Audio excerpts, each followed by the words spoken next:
한 주의 한가운데서 원내 현역 의원들이 강하게 맞붙는 강대강 토론 시간입니다. 매주 수요일 함께해 주시는 두 분 소개합니다. 최형두 국민의힘 경남 창원 마산 하포구 지역구 의원, 백혜련 더불어민주당 경기 수원을 지역구 의원 자리했습니다. 안녕하세요. 안녕하세요. 네, 안녕하십니까. 네, 먼저 윤석열 대통령 측 변호인단에 관여하고 있는 석동현 변호사가 어제 수사에 대해서 좀 입장을 밝혔습니다. 이 부분부터 짚어보겠습니다. 윤 대통령 측은 법률적 개념으로서 내란죄에 대해서는 일고의 고민도 하지 않는다. 정권 찬탈을 위해서 내란을 일으킨 것도 아니고 폭동 요소도 없었다. 이 부분을 주장을 하고 있습니다. 먼저 백혜련 의원님, 어떻게 평가하십니까? 그러니까 저는 정말 어떻게 이렇게 뻔뻔할 수 있는지, 윤석열 대통령도 뻔뻔하지만 변호인단도 뻔뻔하다 이런 생각을 합니다. 어제 법사위에서 정청래 위원장이 법무부 차관한테 방송으로도 실시간으로 중계된 그런 군인들이 이렇게 국회의사당을 진입하고 이런 것들이 증거가 되냐 이렇게 물어봤어요. 그랬더니 법무부 장관이 당연히 증거가 된다 이렇게 대답을 했습니다. 그러니까 뭐냐면 지금 이 내란의 행위들이 실시간으로 전 국민들에게 중계가 된 상황입니다. 그리고 국방위의 현안질의 과정에서 군 장성들이 다 하나같이 대통령이 직접적인 지시 내용까지 지금 다 증언한 상태예요. 그러니까 특전사령관이 대통령이 직접 전화를 해서 문 부시고 들어가서 국회의원들 끌어내라. 이렇게 지시했다고 얘기를 했고 지금 증언들이 나오고 있죠. 네, 증언들이 나오고 있고 그리고 경찰청장도 직접 대통령의 전화를 6번이나 받았고 국회의원들 끌어내라 이런 지시를 받았다고 이렇게 나오고 있는 상황입니다. 이런 상황에서 어떻게 그런 주장을 할 수가 있는지 정말 저는 같은 법률가의 입장에서 도저히 이해할 수가 없습니다. 그러니까 이미 모든 것들이 지금 폭동에 해당된다는 것들이 다 증거관계가 이미 거의 저는 나왔다고 봐요. 지금.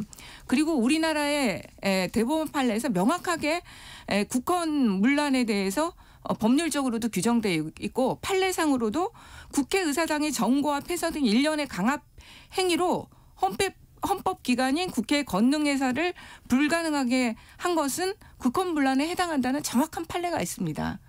그렇기 때문에 이런 주장들은 말도 안 되는 주장이다. 지금 그렇게 보입니다. 최영두 의원님 받아주시죠. 이거 계속 이제 윤석열 대통령이 해온 이야기죠. 국회가 특히 이제 야당이 압도적으로 주도하는 국회가 정부를 마비시키고 예산도 깎고 정부의 예산권을 사실상 박탈했다. 이런 것들이 이제 그 계엄령의 이유였다고 이야기하지 않았습니까? 거기에다 부정성까지 붙였는데 어쨌거나 지금 이제 윤석열 대통령은 이제 피소춘이 됐습니다. 말하자면 형사재판 같은 피고인이 된 것이죠. 피고인이 이제 자기 방어라고 보여지는데 여기에 대해서는 이제 객관적인 증거에 따라서 아마 그 헌법재판소에서 심판이 결정이 이루어질 거라고 봅니다. 그리고 법조계에서 여기에 대해서는 아까 우리 백 의원 말씀하셨습니다만 이게 국헌문란이냐, 이 폭동의 요소가 있느냐 이런 것들이 하나 따지게 될 텐데 어쨌거나 이 문제는 지금부터는 윤석열 대통령이 이제 직무가 정지됐기 때문에 대통령으로 사는 이야기가 아닙니다. 이제는 피고인 자신을 방어하기 위한 논리고 또 그 변호인도 그런 이야기를 하고 있는 것인데 우리 헌법은 이제 무죄 추정을 주장하고 있지 않습니까? 며칠 전에 이재명 대표가 1심에서 유죄 판결을 받아놓고도 무죄 추정이기 때문에 자기는 무죄다라고 주장하는 것. 그것도 역시 이제 피고인이기 때문에 그런 이야기를 하는 것이겠죠. 네, 윤 대통령 측은 기본적으로 법적 절차에 따르겠다 하면서도 소환에 지금 불응을 하고 있고 출석 요구서도 수치도 거부하고 있어요. 어떤 의도로 보이십니까, 최영두 의원? 여러 이유가 있겠는데 그거야 곧 아마 들리는 바로는 이제 변호인단을 구성해야겠다. 왜냐하면은 변호인단이 구성이 이제 끝났나요? 지금 이제 아직 마무리는 안 됐습니다. 예. 네. 왜냐하면은 이제 지금 이것도 이제 형사재판에 준하고 지금 실제로 수사 문제는 다른 문제니까 이건 바로 이제 진짜 내란죄 혐의에 대한 수사이기 때문에 여기에 대해서는 변호인의 조력 없이 수사를 받기 어렵다라는 이제 그런 입장일 겁니다. 그런 입장인데 그 절차 그것도 사법상의 절차에 따른 것이고 근데 이제 검찰이 아마 두 번째, 세 번째까지 소환 통보수집 보내고 세 번째 불행하면은 지금까지의 그 관례는 전례는 체포영장이 이제 청구될 겁니다. 그럼 체포영장이 발부될 것이냐에 따라서 뭐 지금 이렇게 수치 거부라든가 이런 것들이 이 재판이라든가 수사를 늦추는 장치로는 되지 않을 겁니다. 지금 참 다른 면에서 보자면은 지금 이재명 대표 역시도 아니 뭐 재판부를 바꿔달라. 또 벌써 문서 송달도 2번씩이나 이게 뭡니까 이게 제대로 되지 않아서 재판이 지금 지연되고 있지 않습니까? 참 이처럼 뭐 누가 누구를 탓할 수 없는 상황인데 그런데 당당하게 수사하겠다고 응하겠다 한 만큼 변호인들 수사가 끝났으면은 소환 조사든 무슨 조사든 저는 받을 거라고 생각합니다. 네, 이재명 대표 상황은 조금 이따 저희가 이제 다시 한번 집중적으로 제가 말씀드리고 싶은 것은 헌법과 법률은 똑같이 적용돼야 된다는 것입니다. 예. 어떤 사람은 무죄 추정이고 어떤 사람은 처음부터 내란 수괴라고 하는 것은 헌법과 법률은 맞지가 않죠. 왜냐하면 지금은 이제 피소추인으로 주장하고 있는 것이기 때문에 대통령의 주장으로 이제 받아들일 수가 없는 겁니다. 예. 이재명 대표가 피고인의 주장을 하듯이 똑같은 이야기라고 봐야 되는 거죠. 최영두 의원께서 지금 체포영장 얘기를 하셨는데 그 어제 공조수사본부의 압수수색이 무산이 됐어요. 네. 경호처에 대한 체포영장은 압수수색하고는 좀 다르다고 하는데요. 법률가 출신 우리 백혜련 의원님 어떻습니까? 근데 저는 그 압수수색도 마찬가지입니다. 같은 영장에 의한 것이고요. 지금 최영두 의원님께서 뭐 피소추인이라는 신분을 강조를 하시는데 그러면 대통령으로서의 권한을 행사하지 말아야죠. 지금도 행사하고 있는 거예요. 아직도 대통령이라는 신분이 있기 때문에 경호처에 경호를 받고 있습니다. 그 경호처의 권력을 이용해서 지금 정당한 압수수색을 어떻게 보면 2번이나 거절한 거예요. 저는 어제 진짜 그 경호처에서 그 압수수색을 거절한 것을 보고 정말 깜짝 놀랐습니다. 그러니까 그 압수수색 대상도요.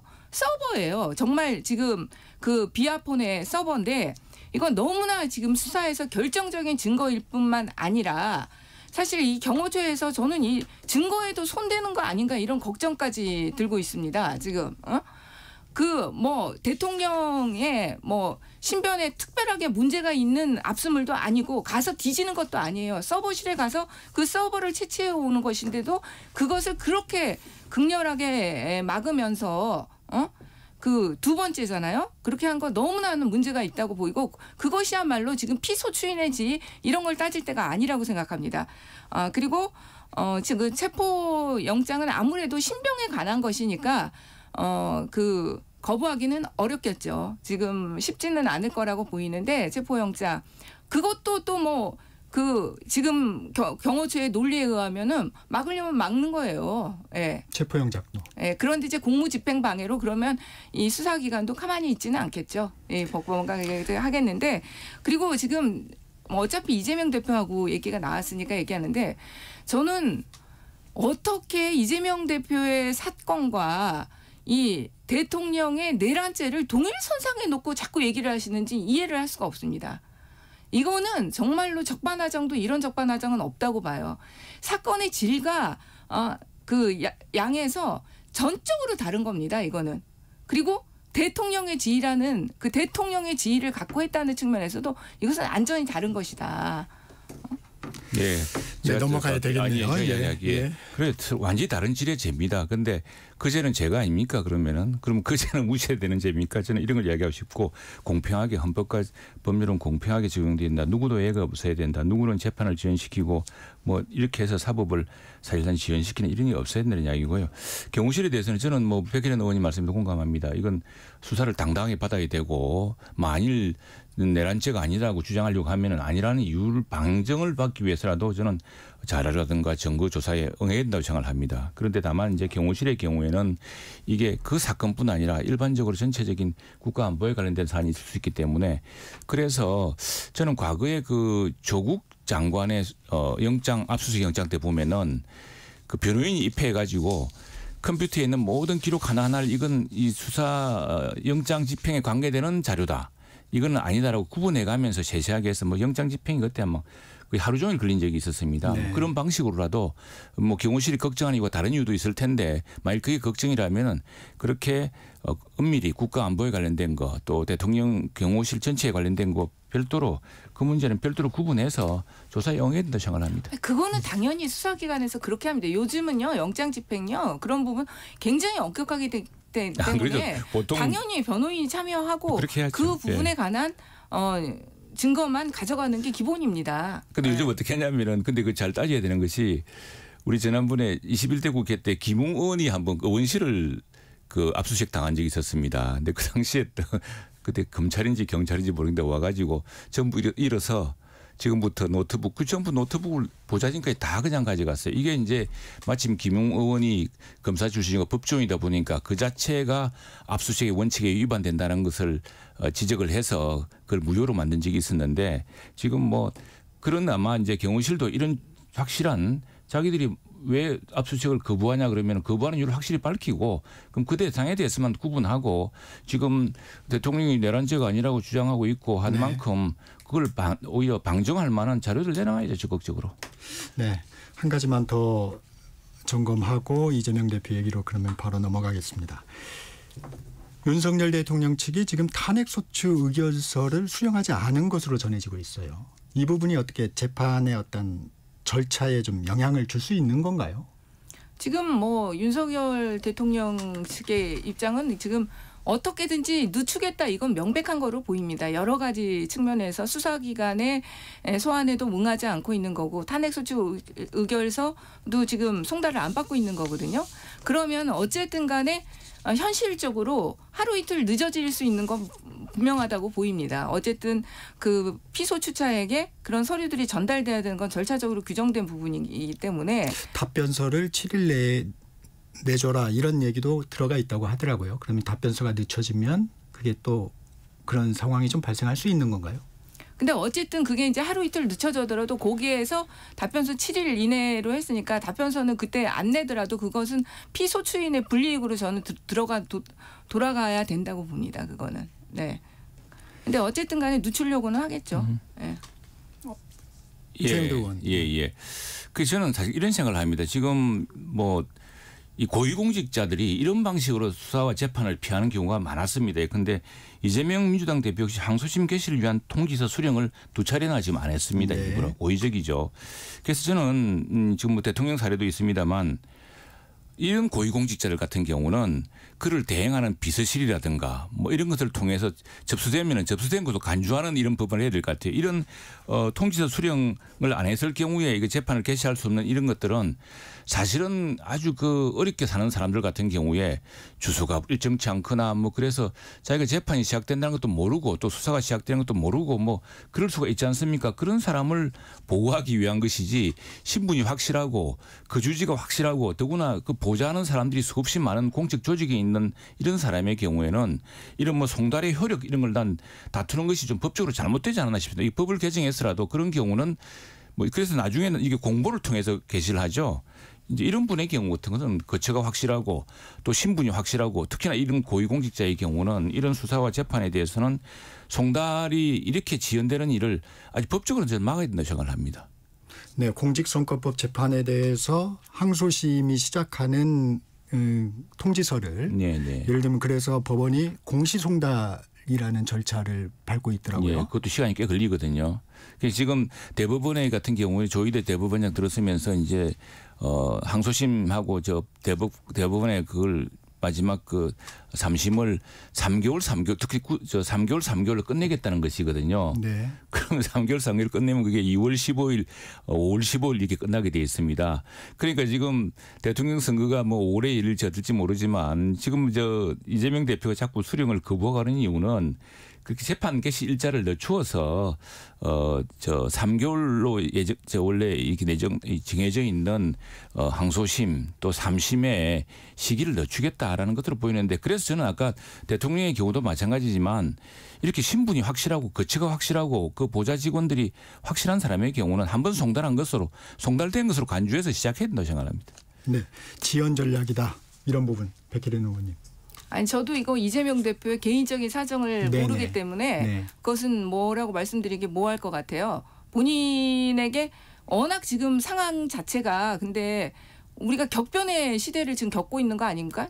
저라도 개인적으로 본다면 지금 직접적으로 받는 게 여의치 않았을 수 있는 상황은 여러 가지 있었다고 생각합니다. 진짜 일주일 전에 지금 계엄 비상계엄이라는 그런 엄중한 상황이 있었고 저희 국회의원들 같은 경우 날마다 국회에서 아무 데도 나가지 않고 거의 농성을 하고 있었습니다. 이런 상황이에요. 그러니까 실제로 이재명 대표가 그것을 송달받기에 어려운 상황이 저는 충분히 있었을 수 있다는 예상은 해보고요. 어쨌든 이 헌법재판의 송달 전체하고 또 일반 재판의 송달 전체는 좀 다를 거예요. 저도 네. 지금 헌법재판소법을 정확하게 보지는 않았기 때문에 윤석열 대통령이 무한정 미루기는 어렵지 않을까. 그거는 받지 않았더라도 아마 간주하는 조항이 있을 것이라고 보고요. 실제로 비서실이나 이렇게 됐을 경우에 간주하는 조항이 있지 않을까. 그거는 좀 찾아봐야 될 것 같아요. 예, 네. 형사재판에 네. 준한다 돼 있거든요. 근데 어쨌든 저는 그래서 저는 정말로 자꾸 그러니까 국민의힘 의원님들에게 이재명 대표 사건하고 대통령 사건을 자꾸 염두에 모든 것을 이 기승전 이재명 이렇게 가는 것 같아요. 이건 정말 잘못됐다. 아니 근데 네. 당당하게 대통령도 당당하게 수사와 재판에 응한다고 했으니까 응해야 되고요. 그래야 지금 대통령 스스로 주장하고 있는 내란죄가 아니라는 사실을 스스로 소명해야죠. 해야 되고 다음에 역시 헌법과 법률의 원칙에 따라서 이재명 대표도 이 수사를 우리 정부가 했습니까? 지난 정부 때 다 수사되고 재판이 시작되는데 연기되고 있는데 그게 아까 이제 통지서 수령 문제 있지 않습니까? 네네. 이런 수령 문제는 이런 통지서 지금 잠깐, 여기서 잠깐만요. 이야기를 할게요. 수령 문제. 예. 이건 이제 듣고. 집으로 송달하게 돼 있다. 정치인 이런 사람 집으로 송달하게 돼 있다. 이제 백혜련님 말씀처럼 우리도 국회의원들 집에 못 가는 수가 있기 때문에 집으로 오면 통지서를 잘 못 받는 경우가 있습니다. 그러나 국회의원이나 당 대표나 이런 사람들은 집보다도 확실한 거처가 있고 항상 일상적으로 생활하고 있는 곳인데 송달 주소를 그럴 경우에는 그런 고위공직자의 경우 신분이 확실하고 이런 경우는 송달 주소를 국회로 한다거나 이렇게 하면은 수령을 거부할 방법이 없겠죠. 주소지를 두 번 옮기는 방식으로 송달을 지금 지연시켰다는 거 아닙니까? 제도적으로 좀 그런 부분이 개선돼야 바꿔야 된다. 됩니다. 예. 아니 집으로 송달을 해야 되니까 더 이해가 되는데 계엄 터지고 나서 이제 저 같은 경우도 집에 들어간 게 지난주 토요일을 들어갔어요. 일주일 동안 집에 못 들어갔어요. 그게 개사다시피 했죠 다들. 그러니까 너무 당연한 거죠. 국회로 보내도록 해야죠. 정말 받기가 어려운 상황이네요. 이게 국회로 보내도록 해야죠. 잠시만요. 이게 예. 국민 눈높이하고는 좀 다른 부분이 있는 것 같습니다. 예. 이재명 대표는 매일 화면에 나오시는 분이고 네. 동선이 다 확보되는 분인데 통지서를 못 받았다? 이런 부분에서 좀 국민들의 근데 그 통지서는 그러면 그 전달하시는 분이 그쪽으로 와서 주셔야 되는 거죠. 그러니까 근데 지금 이미 시스템이 주소지로 돼 있으니까 문제가 있다. 그거는 그러니까 법률적인 문제이고 이재명 대표의 문제도 아닌 거죠. 이재명 대표가 굳이 안 받으려고 한 것이 아니라 지금 객관적으로 드러난 사실과 지금 개헌부터 지금까지는 어제 오늘은 모르시겠지만 집으로 못 들어가셨거든요. 제가 네, 알기로. 네. 아니, 저희 국회의원들 다 국회에서 농성하고 있었습니다. 탄핵될 때까지 또 제2차 계엄의 문제도 있었기 때문에 농성하고 있었어요. 그 사단을 만든 게 누군지 좀 그러니까 자성하고 돌아보셔야 될 검사를 것 같아요. 사칭했던 변호사 출신이 이거 모를 네. 리가 있습니까? 1심 재판이 끝나고 그 재판 절차가 또 재개된다는 통지서를 온다는 걸 모를 리가 있나요? 일부러 안 받으려고 주소지가 바뀌었거나 이랬겠죠. 그래서 제가 막 그런 오해도 피하고 앞으로 이런 식으로 고위공직자들이 재판을 고의적으로 회피하거나 이런 걸 막기 위해서 송달지 주소를 집으로 하지 말고 그 사람이 확실히 근무하는 근무지도. 그건 법률안 개정 내세요. 그러니까 아니더라도 알죠. 그거 모릅니까? 법률안 개정 내시고. 네. 절차의 문제고 개인적인 상황이 있을 수 있다. 백혜련 의원님 이런 말씀 주셨는데 공직선거법 재판의 경우 2심과 3심 각각 3개월 안에 선고해야 한다. 강행 규정은 아닙니다. 이게 이번 이재명 대표의 재판은 가능할 것으로 보이십니까? 저는 현실적으로 불가능하다고 봅니다. 지금 여태까지요. 이 규정이 맞춰져서 재판이 이루어진 경우가 사실 거의 없습니다. 여태까지 모든 공직선거법에서 633 규정이 거의 지켜지지를 않았어요. 그런데 유독 이 사건에서만 그걸 지켜야 한다고 주장하는 것 자체가 제가 볼 때는 그 국힘의 어떻게 보면 떼쓰기라고 보이고요. 실제로 이 사건 자체에서 그동안 1심에서 수많은 부분이 다퉈진 거기 때문에 2심에서도 또 그만큼 다퉈질 내용이 저는 많을 것이라고 보입니다. 네. 원래 1심이 길수록 2심도 길어요. 왜냐하면 그만큼 쟁점과 다투는 부분이 많기 때문에 길어집니다. 현실적으로. 그래서 변론을 끌려고 해서가 아니라 재판 과정상 이것이 3개월 안에 끄는 것 자체가 졸속 변론, 적설 심리가 될 수 있기 때문에 저는 현실적으로 어렵지 않을까 그렇게 보입니다. 방어권을 충분히 보장해야 된다. 네, 그게 아니라 객관적으로 여태까지 이 재판의 과정이나 그리고 모든 공직선거법들 진행됐던 과정들 보면요, 제가 좀 다투는 사건들이 많은 사건들은 그 기간 안에 끝난 적이 한 번도 없습니다. 이게 이제 우리가 잠깐 하나만 제가 더 여쭤보고 이재명 대표가 당당히 재판에 임해야 된다. 이 부분은 동의하시는 거죠? 당연하죠. 네.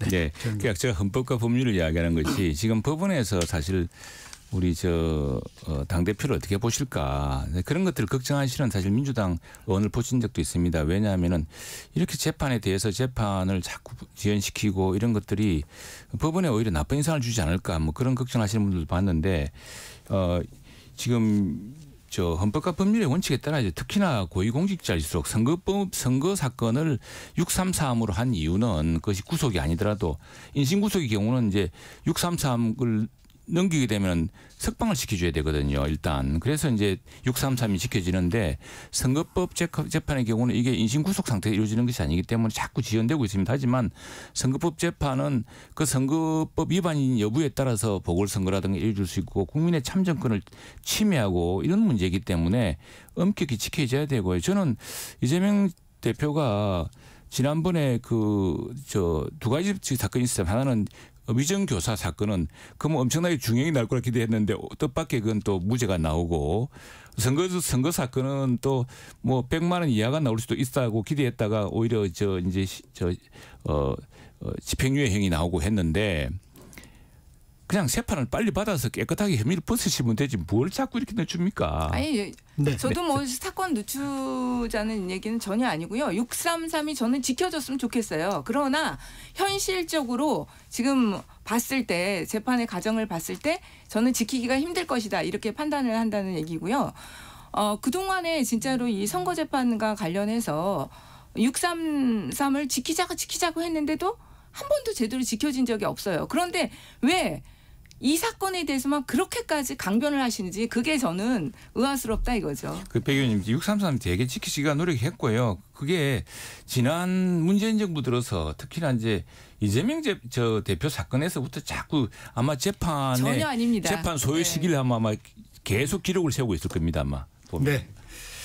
자, 주제를 좀 달리하죠. 헌법재판관 문제로 좀 넘어가겠습니다. 여야가 6인 체제, 9인 체제 완전체 이걸 놓고 지금 격돌을 벌이고 있습니다. 민주당은 9인 체제를 원하는데 일단 탄핵 청문회 일정 지금 어떻게 계획을 잡고 계십니까? 민주당이 9인 체제를 원하는 것이 아니고요. 너무나 헌법 재판소의 구성은 9인이 원래 정상적인 것이죠. 이게 헌법 재판의 정신에도 가장 부합하는 것입니다. 합의제의 기관으로서 9인의 재판관이 모두 모여서 합의를 이루는 것이 기본 헌법의 정신에 맞는 것이고요. 그리고 특히 이번에 이런 대통령의 내란죄라는 이런 큰 사건을 맞아서 탄핵 소추가 된 겁니다. 그럼 당연하게 어떻게 보면 법적인 안정성, 헌법의 가치를 살리기 위해서라도 9명의 재판관이 모여서 합의하는 게 너무나 당연한 거 아닌가. 저는 그렇게 생각되거든요. 9인 체제가 되지 않았던 부분, 최영도 의원님. 예. 그런 부분에 민주당의 책임도 어느 정도 있는 것 같아요. 맞습니다. 제가 그래서 저희들도 헌법재판소가 정상적으로 구성되어서 헌법재판이 빨리빨리 이루어져야겠다고 계속 요구해 왔습니다. 그런데 이제 민주당이 3인 공석에 대해서 국회 추천 몫이거든요. 네. 이 부분을 지난 몇 개월 동안 계속 지연시켜 왔습니다. 지금 저희들이 빨리 헌법재판관 9인 체제를 해서 빨리 그 헌법재판이 빨리 이루어지자고 하는 이유는 지금 탄핵 소추당한 그 고위공직자들이 많습니다. 이준숙 방통위원장부터 해서. 네. 예, 그래서 이게 지금 거의 중지되다시피 했는데 다행히 6인 체제라도 심리는 할 수 있다 해서 심리는 진행되고 있습니다. 진행되고 있는데 이게 이제 원래 국회 대법원 추천 3목, 그다음에 대통령 추천 3목 그렇죠. 그리고 세 분 그리고 국회 추천 3분인데 국회 추천 3분 중에는 교섭단체 1당과 2당이 이제 하나씩 하고 그다음에 그 한 분은 여야가 합의로 하기로 돼 있는데 네. 사실 이번에 그 늦어진 이유가 민주당이 이걸 우리 의석수가 많다고 우리가 2명을 추천하겠다 이렇게 이제 계속 고집을 부리면서 그렇죠. 예. 이게 늦어진 겁니다. 늦어지는데 왜냐하면 그건 상당히 원칙의 문제이기 때문에 우리가 다수당일 때는 그렇게 한 적이 없거든요. 그런데 민주당은 다시 다수당이 되었다고 우리가 2명을 하겠다고 해서 늦어진 것입니다. 그래서 이 헌법재판관을 지금 9인 체제로 구성하는 것을 늦어진 1차적 원인은 민주당에 있다는 것이고요. 그래서 지금 뭐 여러 논란이 있는데 이게 민주당이 그때 말이 다르게 자꾸 혼란스럽게 만든 것이 오히려 상당한 이런 지연의 원인이 되었다는 이야기입니다. 그러나 뭐 저희들 당도 그렇고 정당한 절차를 거쳐서 빨리 구성되면 좋겠는데 지금 이 우리 당의 입장에서는 이게 한번 다수당이라고 우리 당이 다수당이 되면 우리 2명 임명할 때 민주당이 참겠습니까? 안 참을 겁니다. 우리 당은 이제 항상 우리가 욕먹는 게 뭐 같은 사안이라도 이 국민의힘 이 사람들 하는 일을 보면 늘 허술하고 늘 막 민주당한테 지고 그러더라고 하는데 민주당은 절대로 안 질 겁니다. 그렇다고 한다면은 이번에 1대1 말하자면 민주당 한 분, 우리 한 분 그리고 여야가 합의하는 사람 한 사람. 네. 예, 이런 분이 했으면 좋은데 지금 벌써 그거부터 어그러져 있습니다. 어그러져 있는데 어쨌든 지금 벌써 몇 개월째 지연되고 있는 원인이 바로 그 문제 때문이었다는 것만 이제 지적하고 싶습니다. 이번 탄핵 청문 절차에는 불참하시는 거죠? 탄핵 청문 절차인가요, 그게? 아니 탄핵 청문 절차가 아니라 국회의 헌법재판관 청문회 일정. 청문회 참여해야죠. 참여합니까? 당연히 참여해야죠. 예, 헌법재판관 청문 일정이 잡혔죠. 우리도 지금 청문위원들이 다 구성됐습니다. 헌법재판관 청문회 일정을 지금 국민의힘에서 합의를 안 해주고 있습니다. 그러니까 빨리 아이고 말씀 잘하셨네요. 최영두 의원이 빨리 합의해 주십니다. 지금 시간 끌게 하고 있어요. 국민의힘에서. 아니 왜냐하면 그러니까 빨리 합의해 주세요. 그럴 경우에 네. 민주당이 그러면은 다시 한번 국회 여야의 공동 추천 몫을 하나 추천자를 변경해 주면 제일 좋겠네요. 지금 그 아니 그거는 이미 불가능한 단계입니다. 네, 이미 그거는 양쪽에서 저기 한 거고요. 지금 여태까지 나중에 민주당이 우리 다수당 될 때 우리 2명 하겠다면 받아들일 겁니까? 진짜 그 약속하세요 그러면. 네, 아니 잠시만요. 150석에 가까운 야당이 정당 되시면 두 분 하세요. 네. 그래서 정당이 아닙니다. 예전에는 뭐 네. 법사위 다 차지해 놓고 말을 바꾸지 않았습니까? 이 부분은 좀 확인이 필요한 것 같습니다. 예. 국민의힘 차원에서 예. 저기 헌법재판관 청문회에 참여하는지 여부는 참여 지금 준비 다 하고 있습니다. 최영두 의원 아니 얘기하고는 권성동 대표가 아니라고 했던 것 같은데요. 그건 원내 교섭 전략일 수도 있는데 네. 아닙니다. 그건 뭐 우리 다 준비돼 있고요. 어쨌든 그럼 빨리 참여를 해주세요. 네. 네. 의원님들 연내에 돼야 되니까. 잠시 전하는 말씀 듣고 토론 2부에서 두 분과 다시 돌아오겠습니다. 제주 4.3 사건으로 인해 뒤틀린 가족관계를 바로잡기 위한 혼인 입양 신고 특례 신청이 시작되었습니다. 이번 신청은 2024년 9월 2일부터 2026년 8월 31일 2년간 진행되며 혼인 신고 특례의 경우 희생자의 사실혼 배우자, 본인 등이 입양 신고 특례는 양자로서 입양 신고를 하지 못한 본인이 신청할 수 있습니다. 신청권자, 신청 서류, 접수 방법 등 자세한 사항은 4.3 종합정보 시스템 누리집에서 확인하시고 문의는 제주특별자치도 4.3 지원과 064-710-8440으로 해주시면 됩니다. 희생자와 유족의 명예회복을 위한 이번 기회에 많은 관심 부탁드립니다. 잠시 후 8시 반부터 일부 지역국에서는 해당 지역 방송을 보내드립니다. 워렌 버핏은 가치 투자, 필립 피셔는 성장주 투자, 피터 린치는 장기 투자. 방법은 달라도 목표는 하나. 성기영의 경제쇼가 성공의 길로 안내합니다. 깊이 있게, 명쾌하게, 지금 이 시대 경제에 관한 모든 것을 알려드립니다. 평일 오후 4시 5분 성기영의 경제쇼와 함께하십시오.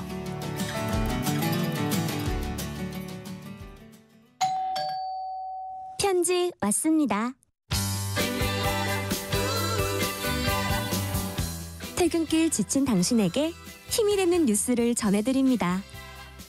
매일 저녁 5시 5분 당신과 함께 읽는 세상 이야기 KBS 1라디오 뉴스레터 K.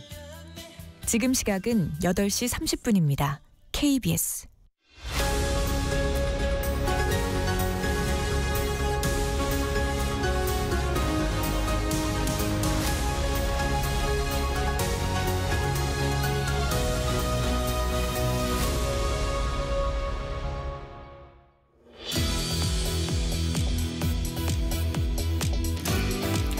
강대강 토론 이어갑니다. 국민의힘 최영두 의원, 더불어민주당 백혜련 의원 함께 하시고 계십니다. 자, 다음으로 넘어가죠. 권성동 대표 권한대행 겸 원내대표가 탄핵안이 헌재에서 인용되기 전까지는 권한대행의 헌법재판관 임명은 불가능하다.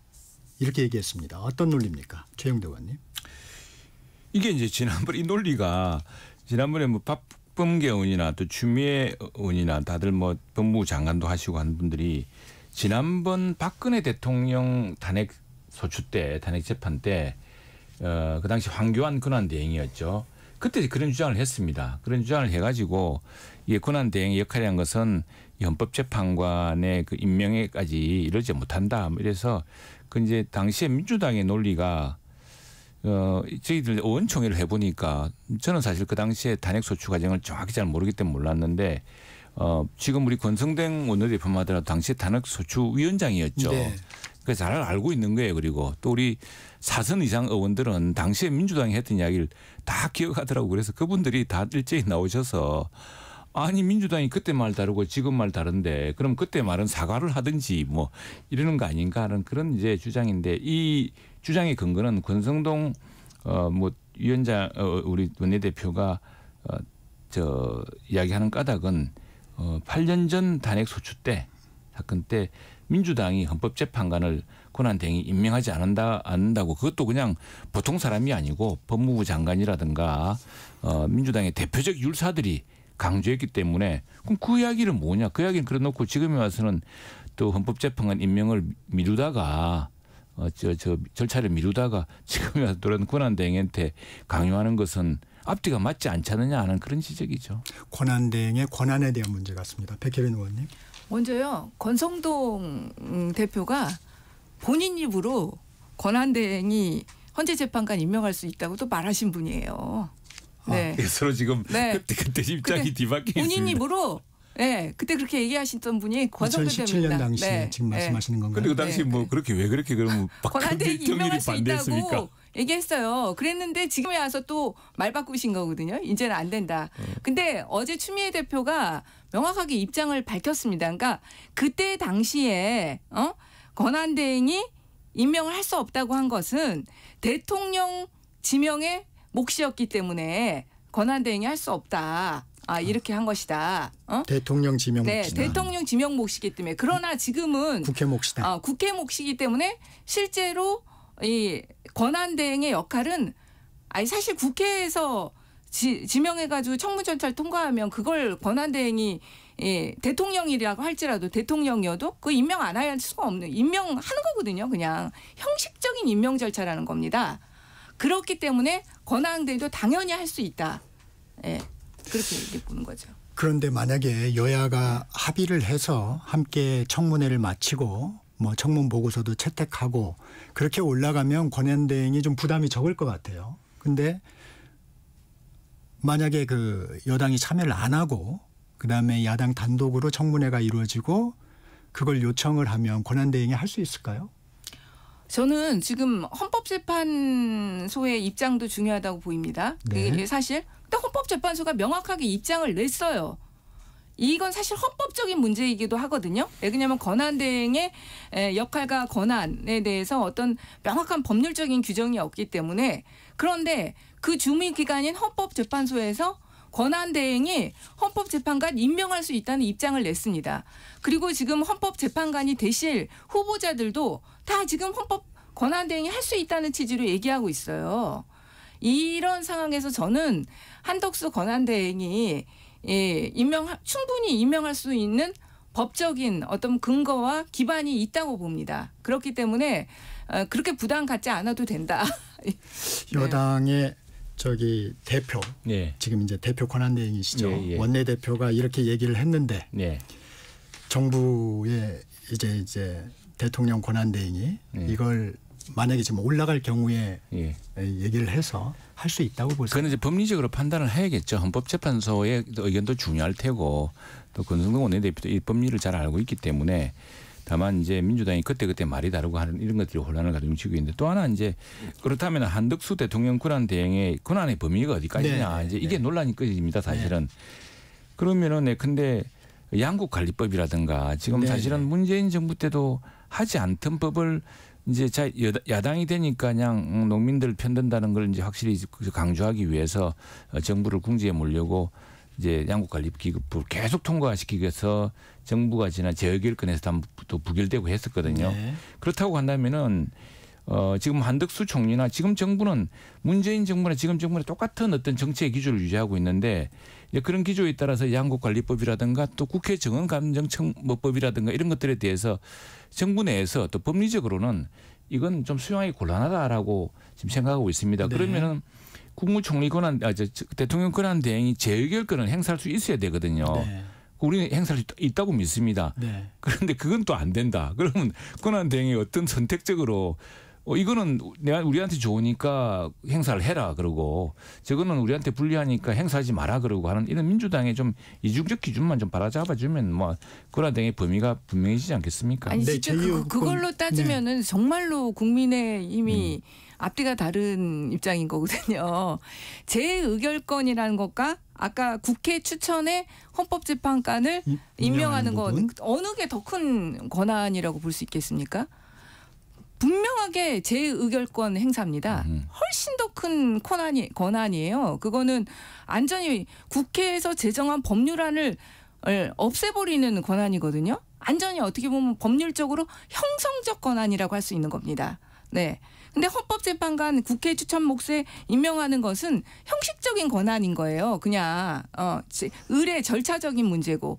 그런데 지금 그 헌법 권한 대행이 헌법재판관 임명을 할 수 없다고 주장을 하시면서 재의결권을 행사할 수 있다고 하는 거는 이거는 그냥 언어 도단인 거죠. 민주당이 그렇게 주장했던 요거는 이야기죠. 현상을 변경할 만큼의 적극적인 권한이다. 이렇게 그렇죠. 해석을 하시는 네. 거예요. 아니 그게 법률적으로 당연한 거고요. 그 당연한 거 아니겠습니까? 지금 네, 국회에서 대통령의 거부권만큼 큰 권한이 어디 있습니까? 사실 그동안 윤석열 대통령이 그렇게 국민적으로부터 비판을 많이 받았던 것 중에 하나가 국회가 제정한 법률안에 대해서 역대 대통령 최고로 많은 거부권을 행사했다는 게 큰 비판의 요소 중에 하나 아니었습니까? 그런 예. 큰 권한을 대통령 권한 대행이 행사할 수 있다. 이렇게 주장을 하시는데 헌법재판관 임명은 안 된다. 이것 자체가 너무 예, 우스운 거죠. 민주당이 그 말이 앞뒤가 최영도 곤란을 의원님. 가중시켰는데 이제 그 뭐 재의결권 그러니까 거부권이 많으면 나쁜 대통령이냐. 그건 이제 미국 민주당이 가장 존경하는 루즈벨트 대통령의 재의결권은 수백 건이었습니다. 이 거부 비토가. 그러니까 이제 그 정치 상황을 이해해야 되는 것이죠. 그리고 87년 헌법 이제 새로운 헌법 개정 논의도 있습니다만 87년 헌법 때 국회가 정한 룰이 뭐냐면은 자 이렇게 큰 사회적 쟁점인데 국가적 쟁점이 되어서 여야가 입장이 팽팽하고 정부가 이걸 집행하기 곤란한 이런 부분이 있으면은 국회에 압도적 다수 즉 3분의 2의 의결로서 가결하자. 그러니까 큰 찬반이 정말 극명하게 엇갈리고 정책적인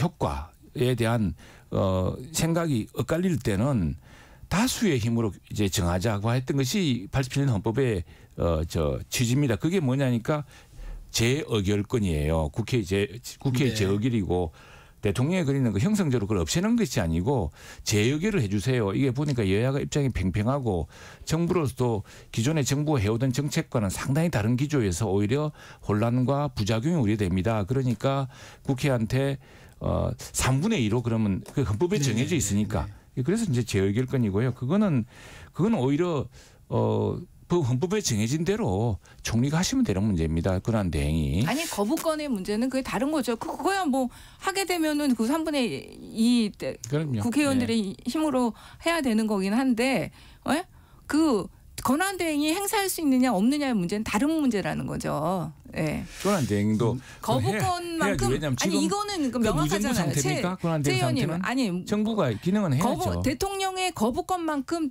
대통령의 권한 중에 큰 권한은 없다는 겁니다. 그거는 명확한 거 아닙니까? 그런데 그 않죠. 권한을 행사할 수 있다고 주장하면서 아니 헌법에 헌법재판관 임명 못한다는 것 자체가 민주당 이야기 말이 안 지금 다시 된다는 옮기고 얘기죠. 있는 이야기죠. 예, 민주당이 알겠습니다. 그때 잘못했다 하시면 아마 우리 당에서도 아니 권성동 그럼 대표부터 그대로 풀 반성하라고 겁니다. 하세요. 아이고 헌법재판관 임명권 또 제2 요구권 청취자들이 양당의 입장 충분히 이해하셨을 걸로 보입니다. 자, 다음 주제로 가보겠습니다. 이재명 대표가 국정안정협의체를 제안을 했고요. 정부에서도 적극적으로 협력하겠다는 입장을 밝혔습니다. 국민의힘은 아직 좀 이건 적당하지 않다 이런 입장이에요. 왜냐하면은 뭐 이재명 대표가 이제 벌써 대통령 되듯이 하느냐 뭐 이런 반발도 있는데 사실은 이건 국회법에 따라서 하면 됩니다. 지금 국회에서는 국회의장과 교섭단체 여야 원내대표가 협의하도록 되어 있습니다. 그런데 지금 국정부가 비상 상태인 만큼 탄핵 소추 상태인 만큼 국무총리가 거기에 권한 대행이 거기에 합석해서 여야 국회의장이 정하면 되는 것이고요. 사실 당 대표라는 지위는 이런 국회 의사결정에 관여할 수가 없는 지위입니다. 지금 사태를 꼬이게 한 것 중에 하나가 예산안 문제가 그런데 네. 제가 예결위도 했고 예결위 예산조정 소위원 그러니까 일당 다수당이 민주당이 9명, 우리 당이 6명에서 15명으로 구성된 예산조정 소위원까지 했는데 그때 대부분에 굉장히 치밀하게 예산을 맞췄어요. 맞췄는데 돌연 마지막 날 뭐 말은 안 하겠지만 당 지도부의 뜻이라고 네. 가매감만 밀어붙였거든요. 이제 그런 걸 보면서 야 이게 국회가 그렇게 심각하게 논의한 것을 당 지도부의 방침을 이렇게 바꾸면 되나? 이게 사실은 국회 의사결정 법안이라든가 예산이라는 것은 네. 원내대표와 의원들이 하는 겁니다. 당 대표가 때때로는 원외인 당 대표 우리 당에 있지 않습니까? 네. 그런 분들이 이렇게 개입할 수 있는 게 아닙니다. 그거는. 그래서 그런 문제에서 이재명 대표가 여야 협의체가 국정안정 협의체가 구성되면은 상설적인 것은 국회의장과 여야 원내대표 또는 여야의 정책위 의장 여기에 이제 권한 대행이 참석하는 것이 옳고요.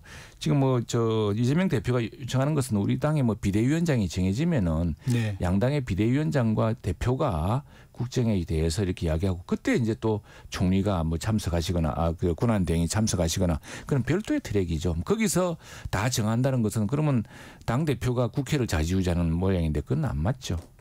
네, 백혜련 의원님. 먼저 예산안에 관해서 무슨 당 지도부의 지침에 의해서 갑자기 가매간으로 받게 전혀 그런 게 아니고요.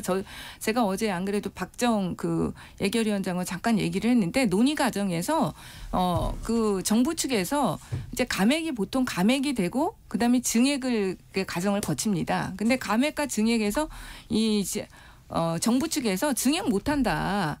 그렇게 얘기가 나왔기 때문에 결국은 그 과정에서 합의가 안 된 거예요. 그런데 11일까지가 예산안 처리 기간이었고 그래서 예결위 차원에서 일단 합의된 그동안 얘기된 내용대로만 하자. 그럼 그렇게 증액 30초 정도 남았습니다. 네, 증액안이 안 됐기 그렇게 됐기 때문이고요. 국정협의체는 지금 저는 만들 수 있다. 저도 15초 최영대 의원님 같이만 말씀하시면 좋겠어요. 국정협의체 그러니까 빨리 만들었으면 좋겠어요. 진짜 국민들이 얼마나 불안해합니까? 그러면 지금 서로 간에 이익을 따지지 말고 국정협의체 빨리 만들자고 저도 국회의원으로서 제안 드리니까요. 네, 그건 지금 국민의힘에서 시스템이 연연하지 말고 지금 위기 상황이니까 빨리 만들자. 빨리 경제 부분이라도 만들자고 했잖아요. 이게 좌지우지 국회의장이 있고 그다음에 여야 원내대표가 있으니까 여기에 권한 대행이 참석해서 긴급한 국가 상황을 논의하면 좋겠습니다. 그리고 당 대표나 비대위원장은 또 별도의 트랙에서 그건 정치적 합의를 위한 것이지 국회 국정 운영 하나하나를 당 대표가 이끈다. 그건 대통령이 된 뒤에 하시면 되는 일입니다. 아니 당 대표가 이끌겠다는 게 아니죠. 그리고 협의를 여야 예산안 함께 과정은 힘을 모으자는 겁니다. 제가 그 내막을 잘 압니다. 사실은. 네. 그 내막 다음에 또 한번 듣기로 하고요. 예. 강대강 토론 오늘 여기서 마치겠습니다. 국민의힘 최영두 의원, 더불어민주당 백혜련 의원 함께했습니다. 전격 시사 함께하는 시간